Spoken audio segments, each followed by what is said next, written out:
All right, guys. Today we are going to be talking about Zodiac Academy Book One, Bullies and Beasts. There are 8 books altogether in this series. The eighth book comes out later this year. But for today, we're going to talk about Book One. Book One of Zodiac Academy. It is like the shortest of all the books. It's probably the least best written. Like the improvement overall is great. It's takes us on a journey. Takes us on a journey of Tori and Darcy. We start out in the book with Darcy trying to sneak back into their old foster home to get the money that they had hidden in like a little wall space, essentially. She gets caught though, but makes it away with the help of somebody, police officer at the time, and but the money gets taken away. And then she makes it home, lets Tori know, her sister Tori, her twin sister Tori, lets her know that she had lost the money. So Tori goes out to steal a motorcycle. Tori's much more adept at like being sneaky, not clumsy, very athletic. She steals the bike. She gets some money for the bike. Then she goes to a biker bar in which she's having a couple drinks. Uh, here's where she meets Orion, who goes mm, very strongly uh tries to get her to leave with him. She's not about it. So she has one of the biker guys that she knows outside the bar take her home on the bike. She gets home and Orion is there waiting for her. He uses compulsion. She doesn't know at the time, but he uses compulsion to get her to let him into the apartment.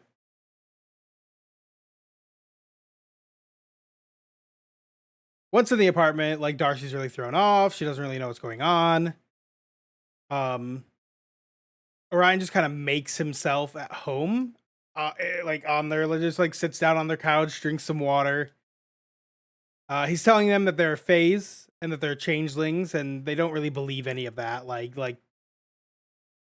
they've lived a very hard life of orphanage to orphanage, not really ever having a home. So they're not really gonna believe that they're some changelings from a royal family or anything like that. Um, Orion kind of gets tired of explaining things to them because he's a grumpy dude. He uses Stardust to transport them to the Fey realm, and once they get to the Fey realm, they go to find out their elements with a bunch of other freshman students who are joining at the same time in the same year. Most of them had one element. A few of the students had 2 elements, and then Tori and Darcy had 4 elements, which was just like sort of unheard of. Like no one had it is just completely unheard of for someone to have all 4 elements, and then they both had all 4 elements. Um, they make their way into the school. They meet Principal Nova, who is seemingly on their side to becoming king and queen. Um, this is where they meet the 4 boys who are the heirs to the families who are currently controlling the kingdom in the absence of the king and queen having they died. Caleb bites into Tori because he's a vampire. And Darcy and Tori are kind of freaked out that nobody's stopping him. And then after he takes enough blood, Tori and Darcy have to pick houses. Tori ends up going to house. Tori ends up going to the firehouse. Darcy goes to the air house. As they're making their way there, uh, Tori makes it, I believe, to the flame house first in the story. but there's an initiation everybody has to go through before making it to the house. Kind of classic college like initiation stuff. But because Tori is the queen, or future queen, or potential queen, Darius, who is an heir, makes effort to embarrass her more. So what he does is as she goes through, he burns off all of her clothes, which means all the money that she had gotten for stealing the bike is also gone. So they now have no money. If they get kicked out of the school, they have no money when they go back to the human realm. She's incredibly embarrassed about this, not because like Tori's very confident in her looks, but she's very embarrassed, obviously. But that was the end of her. The bulk of her initiation was simply having her clothes all burned off, um, and having to pass through fire, which she wasn't burnt at all. So just her clothes and money were gone. She then makes her way to her dormitory, and then Darcy's initiation to the air house. They take her up to the top of a tower, and they make them all like jump off, or they push them off. And basically, you have to use your wind power to like break your landing, essentially. Darcy jumps, and she is able to use her wind magic to stop herself from hitting the ground. She's fine. They do think it's a little crazy. It's very extreme for Darcy and Tori because they're the heirs to the kingdom, and the male heirs don't want that. They want to take their position in their families to make sure to continue ruling, and they've grown up with this. I think they're a year or two older than them, not too much though. But they just, you know, they want to make them want to leave the college so that they are able to claim their thrones as the four heirs. The next like I think it's the next day, Tori finds out that like somebody took pictures of her with her clothes burned off and like sent them around. I think it was a guy named Milton is who it is. Wake up and they have these things called atlases, which is basically a fancy magical iPad. It tells them their horoscope each day, and they know that their powers are driven from the stars. But even at this point, Tori she really can't bring herself to believe in horoscopes still, even though all of this has happened. She's used magic. They've seen magic, all this stuff happening, and she still can't really bring herself to believe in horoscopes.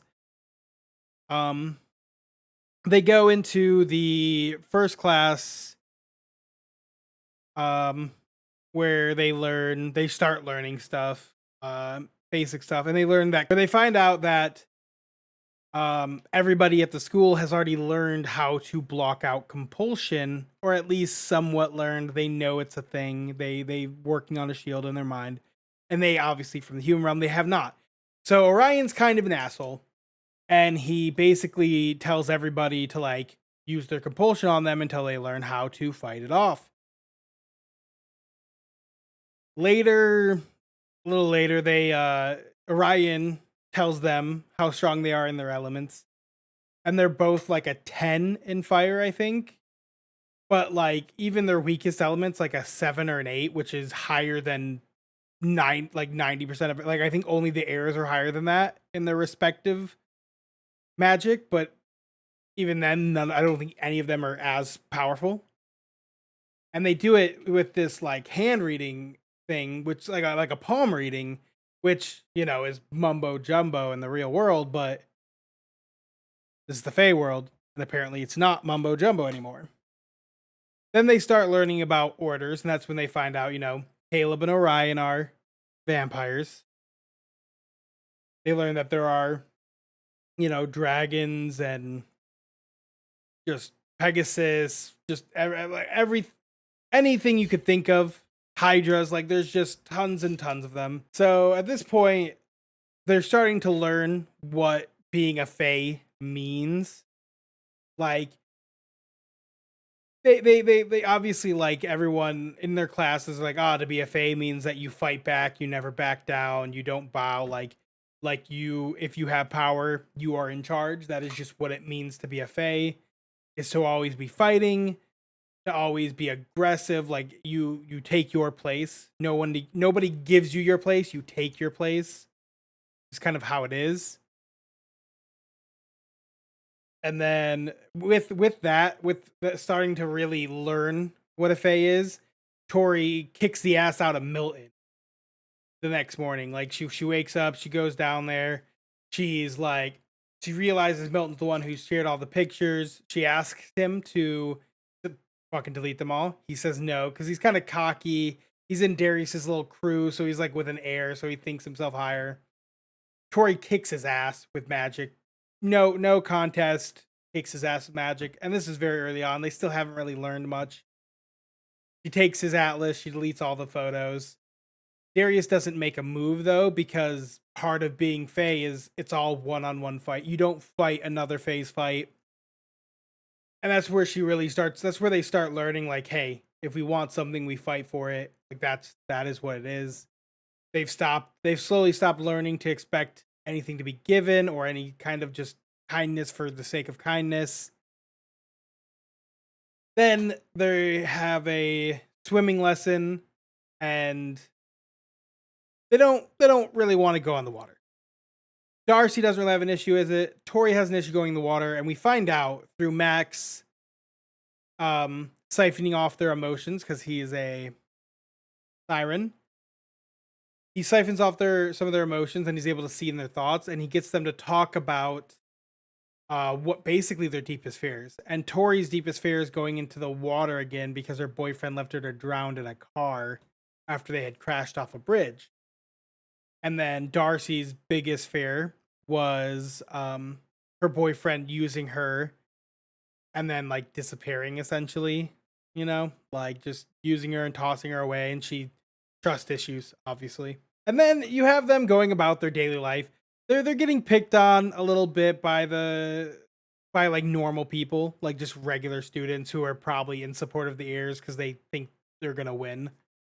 The heirs are pretty viciously bullying, except for Seth and Caleb. Those two have kind of stopped bullying them as much, kind of a little more protective. Um, and with them starting to act a little nicer, Diego kind of starts acting sus. Like Diego is their friend, and he's kind of acting like, oh, he wants to be more than friends. But there's also like just a weird vibe with Diego. We haven't really seen him use any powers yet. He's just kind of acting weird. And then Tori kind of keeps getting closer with Caleb. They're playing little games. Um, Caleb claims Tori as her source, or has her source. Caleb claims Tori as his source, which means that no other vampire can bite her, which is a form of kindness to Tori, meaning that like no other vampires on the campus will ever try to bite her or bother her too much because she is Caleb's source. Seth starts getting really close to Darcy. He breaks up with his girlfriend. Her girlfriend had already been bullying Darcy because Seth was already kind of like flirting with her. But this really increases the amount that Seth's ex girlfriend is bullying Darcy. But Seth is being very kind and being very kind of romantic with her. This is kind of the general pace. They're learning a lot. Like they're very determined to learn as much as they can and to survive and to get their inheritance after graduating. So they're kind of really working towards that. And it's not too bad. Like there's still bullying happening, but there's kind of like a peacetime where Seth is being kind to her and the others are backing off, and Kayla's being kind to Tori and the others are backing off. So now we're a little fast forward. It's more towards the end of the book. They go to a prom, like a dance. The school hosts. Caleb asks Tori to go with him. And actually Caleb tries to get Tori to not go at all and just kind of like, hang out in the bedroom kind of vibe for the night. He wanted to Fae flicks and chill, if you will. And then Darcy is going with Seth. Tori ends up going anyways. She says, "Nah, Caleb, I'm gonna go with my sister and my friends," because she doesn't want Darcy to go alone with Seth because she doesn't trust Seth, obviously, because Seth is an asshole. So then they get there. They're in there. The dance is kind of happening, and then they meet with Astrom, which is kind of part of their side plan. Professor Astrom has them meet them. He's been sending them messages throughout this series of like kind of trying to help them without giving away too much information. They meet him, and you find out he had a connection with their mother, the Queen. She had sent him a special deck of tarot cards that came to him when he died, and he's trying to help them. But he says that whoever has been watching him to attack him has is too close, and that their meeting was a little too reckless. So he has them go back to the dance, back to the party, and then he seemingly goes to disappear with, you know, go disappear back to his office or wherever he feels safe. We don't know. Um, Now at at the party, Seth is kind of like, "Hey, Darcy, let's uh let's go. Let's go for a little walk outside, you know?" And then Caleb, and Tori are having a drink at the little bar in the school. The other heirs show up. Uh, Darius and Max show up, and Caleb kind of goes to talk with them because they're his brothers. He'll always pick them over everybody else. Darcy's now gone, like doodled. With Seth out on a walk. Seth cuts off Darcy's hair and has all of his friends and his ex girlfriend there recording it. He cuts off her hair. He humiliates her. He tells her that it was all just a lie, and her trust in him was just shouldn't like that he was trying to earn her trust to betray her like this, to get her weak, get her to admit her feelings, and then he cuts her hair off, the blue parts of her hair, which were her way of remembering the past of what happened. And then they as she Seth leaves with his friends, go meet up with the other heirs. And this is where we find out that the other heirs are currently have Tori up on a diving board or next to a pool. I can't really remember. But they're gonna push her into the pool because she's afraid of deep water and drowning. So they have her up there and they tell her to jump or else they're gonna like hurt her. And she like refuses. Uh she gets knocked into the pool. They knock her into the pool using air magic, and she gets into the water, and they kind of like freeze over the top of it. And she's trying to fight out using her fire magic, but there are three heirs working to keep this ice there. Caleb is not involved at this point. Um, he's not doing anything. He's not stopping them, but he's not participating in it either. Orion shows up. He finds Darcy. Um, Darcy says that like Seth and them said something about Tori in the pool. Orion takes Darcy over to the pool and then finds what's happening there. He quickly stops the heirs from doing what they're doing. He saves Tori. He actually gets angry and he like tells all the students to leave, but he has the heirs stand against a wall facing away. Which this is something new. We have seen every teacher up to this point. We have seen bow down to the heirs. Like they basically do whatever they want in every class because they had private tutors and everything else to like basically they're miles ahead of any other student in the school. So most teachers just kind of let them do what they want. No teachers really try to battle with them because they are just social standings. They are better. But in the school, they have to listen to teachers. That's like the rule. Like, because if they don't graduate, they can't, become heirs. So, but we'd never really seen a teacher push their power like this. Um, and then he does. He makes them stand there. He's punishing them. Darius kind of gets pissed off. Like, Orion's like, "Hey, you guys are gonna have detention for like 2 weeks or so." I can't remember. It might have been 2 days. I don't really remember.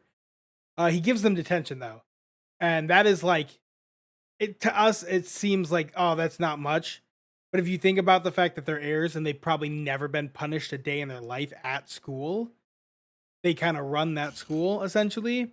This is like a massive blow to them. Like their egos are being hit. They're like they think it's like it's a total form of disrespect. Like Darius gets pissed off and he kind of stomps away. But the other three heirs do not move because they can't. Like Darius, for whatever reason, was able to, but the other three heirs they weren't. They had to stay exactly right there. We find out that the reason Orion investigates Caleb. He's like, "Oh, did you participate in this? Are you messing with your source?" He says no, he would never do that. And we learn that there's like a vampire code where he can't mess with his source, which is why he did not participate in luring Tori to the pool or helping keep her underwater or anything like that. He just kind of stood to the side. Realistically, he's a bitch for not stopping his friends, but whatever. We can kind of gloss over that. But at the end of the day, like so he didn't mess with the source. So at this point, he's just really Orion's just working into them. He's really angry because Tori was close to death. And it's just you can't gang up because realistically it's seen as ganging up on her, and that's not how Faye's fight. So that probably made him a little more angry because it's why he is rooting for the heirs. Like he believes that it has like Faye don't team up on people. So like probably seeing that probably made him a little even more angry. Um then they like I think all the students are screaming wildly and there's a body and it's burnt to a crisp.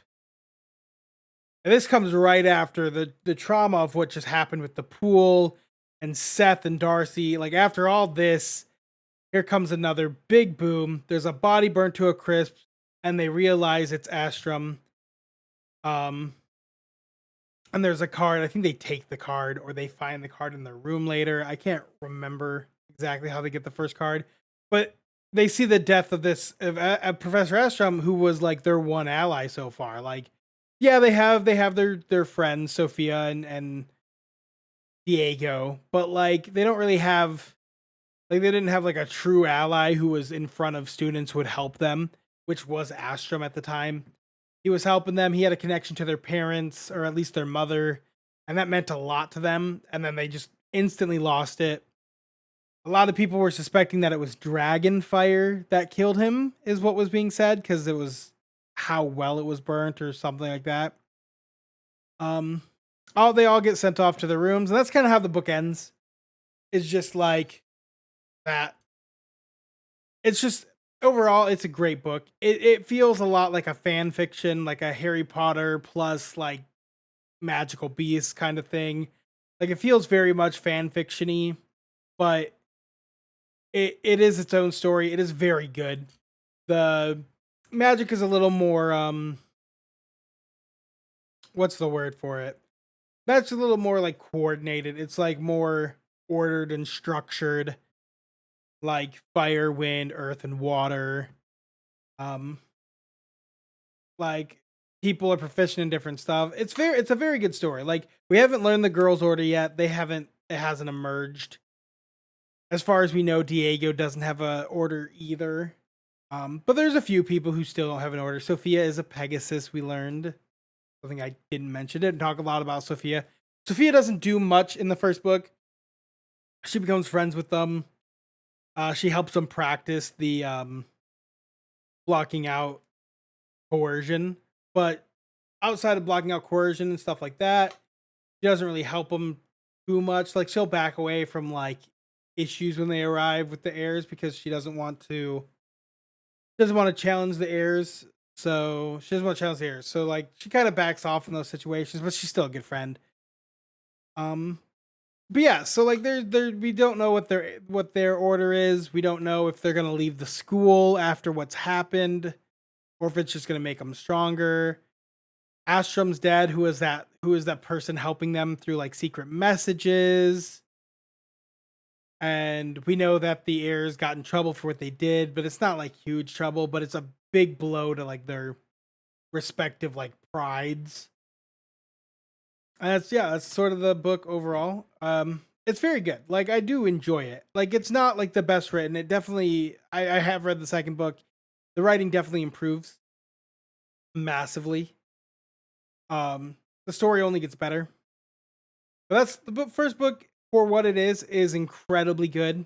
It could be better, but it was very good.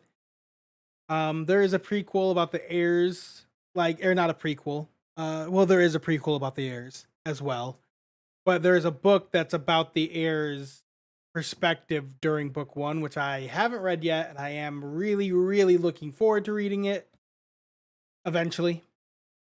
I'm trying to make my way through the series first before I go back and read it. Um, if you enjoyed the review, please subscribe, like the video. It really helped. Leave a comment telling me what your favorite part of the book was. I want to know. I want to know what your favorite part of the book is. I want you to know. I want you to say what you think should have been mentioned in this review. What you think I missed in this review. That's all for this video. I plan on doing the entire series, but that's all for this one. Just leave a comment on what your favorite part was and what you think I should have added to this. And that's all for now. See you guys next time.